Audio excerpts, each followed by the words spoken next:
ఆకాశలింగమై ఆవహించరా ఢమఢమఢమని డమరుక ధ్వని సలిపి జడదని వదిలించరా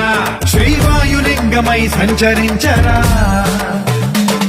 అణువణువున తన తనువున నిలిచి చలనమే కలిగించరా భస్మం చేసే అసురునే అగ్నిలింగమై ప్రవికార వరదై ముంచై జలలింగమై ఘోరా